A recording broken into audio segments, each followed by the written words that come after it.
C Joseph Vijay எனும் நான்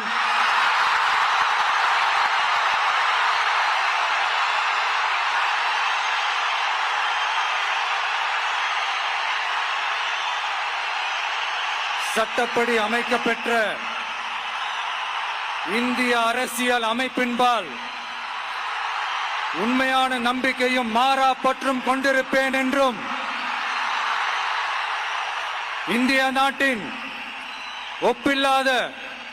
முழு முதல் ஆட்சியையும் ஒருமையையும் நிலை நிறுத்துவேன் என்றும் தமிழ்நாட்டு அரசின் முதலமைச்சராக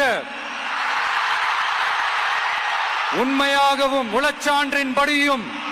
என் கடமைகளை நிறைவேற்றுவேன் என்றும் அரசியல் அமைப்பிற்கும் சட்டத்திற்கும் இணங்க அச்சமும் ஒருதலை சார்பும் இன்றி விருப்பு வெறுப்பை விலக்கி பலதரப்பட்ட மக்கள் அனைவருக்கும் நேர்மையானதை செய்வேன் என்றும் ஆண்டவன் மீது ஆணையிட்டு உறுதிமொழிகிறேன்.